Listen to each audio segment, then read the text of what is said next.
Porque según los hermanos separados dice, cuando viene Cristo Jesús, destruyó el sacerdocio. Ya no hay más sacerdote. Yo quiero que veamos desde varios puntos de vista, antes de meternos con la Biblia. La primera enseñanza que dan los hermanos separados es, cuando viene Cristo, se elimina el sacerdocio. Ya no hay sacerdote. Ahora escuchen bien.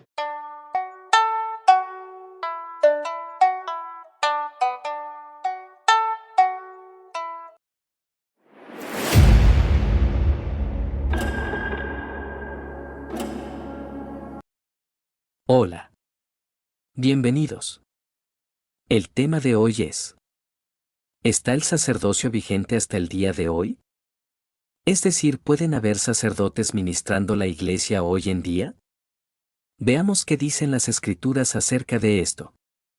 Según la Biblia, 2 oficios de líderes de la iglesia son mencionados en el Nuevo Testamento: anciano, episcopus, 1 de Timoteo 3:1, y el diácono, diáconos, 1 de Timoteo 3:8. Fue en la primera traducción del griego bíblico al inglés que William Tyndale reconoció que sacerdote no era una traducción exacta para episcopos. La palabra griega para sacerdote, hiereus, no aparece en el Nuevo Testamento con respecto a los sacerdotes judíos en los Evangelios y Hechos. En el libro de Hebreos vemos la palabra sacerdote utilizada con frecuencia para mostrar la posición de Jesús en relación con el sacerdocio del Antiguo Pacto. Leemos que Jesús fue hecho sumo sacerdote para siempre según el orden de Melquisedec, Hebreos 6:20. La única otra mención de sacerdote en el Nuevo Testamento es el cumplimiento de los creyentes del Nuevo Pacto es un reino de sacerdotes, 1 de Pedro 2:9, Apocalipsis 1:6, Éxodo 19:6. Curiosamente, las traducciones modernas romanos de la Biblia católica traducen episcopos como obispo, que es una traducción aceptable. Además, en el Catecismo, Roma reconoce correctamente que toda la comunidad de los creyentes es, como tal, sacerdotal. A través de los sacramentos del bautismo y de la confirmación, los fieles son consagrados como sacerdocio santo. A la luz de la comprensión de Roma que el oficio de sacerdote no es una posición del Nuevo Testamento en la Iglesia descrita por la Biblia, la posición no se encuentra en ninguna parte en la historia de la Iglesia primitiva en Hechos. Y de hecho todos los creyentes forman parte de un reino cumplido de sacerdotes. Hay que preguntarse por qué todavía tienen el oficio de sacerdote. En el Antiguo Testamento, los sacerdotes sirven como mediadores entre Dios y el hombre. Los sacerdotes ofrecían una cobertura parcial de los pecados a través del sistema de sacrificios. Sorprendentemente, el Catecismo también reconoce correctamente: todo lo que el sacerdocio del Antiguo Pacto prefiguraba encuentra su cumplimiento en Cristo Jesús, el único mediador entre Dios y los hombres. La tradición cristiana considera a Melquisedec, sacerdote del Dios Altísimo, como una prefiguración del sacerdocio de Cristo, el sumo sacerdote único. Según el orden de Melquisedec, santo, inocente, sin mancha, con una sola ofrenda hizo perfectos para siempre a los que son santificados, es decir, por el único sacrificio de la cruz. Nos preguntamos cómo puede Roma reconocer tanto la verdad bíblica y aún así ignorarla. El velo del templo se rasgó después de que Cristo entregó su espíritu en la cruz. Esta es una representación clara del acceso directo del creyente con Dios. Anteriormente, este acceso solo era alcanzable una vez al año por el sumo sacerdote. Mateo 27:51. Ahora Jesús intercede por nosotros como el sumo sacerdote perfecto y definitivo que ofreció el único sacrificio perfecto de sí mismo a Dios.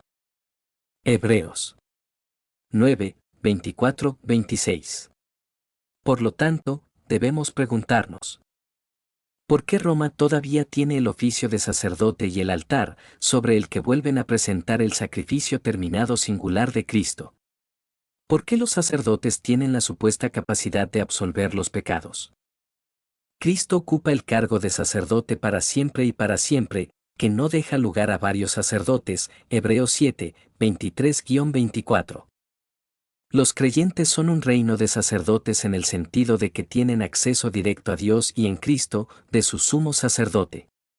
Nombrar a sacerdotes individuales en el nuevo pacto para volver a presentar un sacrificio singular terminado por el único sumo sacerdote, denigra completamente lo que Cristo ha hecho por su pueblo. Una de las realizaciones más interesantes y liberadoras para los excatólicos que vienen a la fe salvadora es que ya no tienen que buscar a un hombre para expiar sus pecados, tienen a Cristo.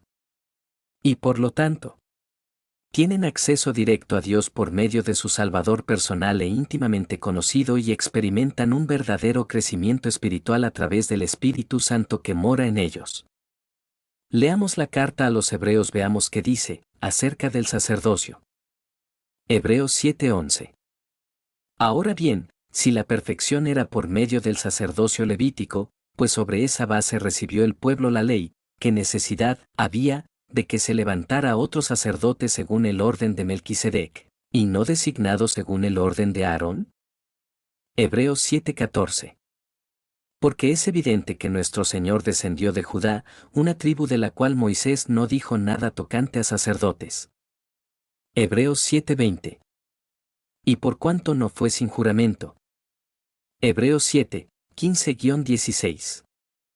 Y esto es aún más evidente, si a semejanza de Melquisedec se levanta otro sacerdote, que ha llegado a ser no sobre la base de una ley de requisitos físicos, sino según el poder de una vida indestructible.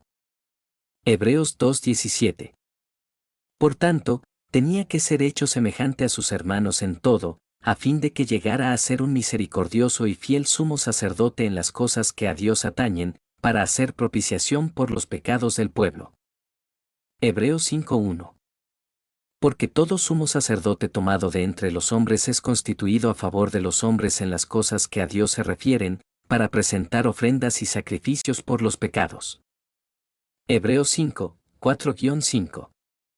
Y nadie toma este honor para sí mismo, sino que lo recibe, cuando es llamado por Dios, así como lo fue Aarón.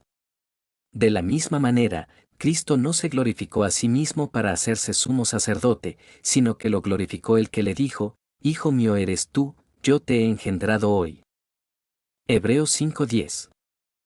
Siendo constituido por Dios sumo sacerdote según el orden de Melquisedec. Hebreos 7:12-13. Porque cuando se cambia el sacerdocio, necesariamente ocurre también un cambio de la ley. Pues aquel de quien se dicen estas cosas, pertenece a otra tribu, de la cual nadie ha servido en el altar. Hebreos 7:23-24. Los sacerdotes, anteriores, eran más numerosos porque la muerte les impedía continuar, pero él conserva su sacerdocio inmutable puesto que permanece para siempre. Hebreos 10:11-12.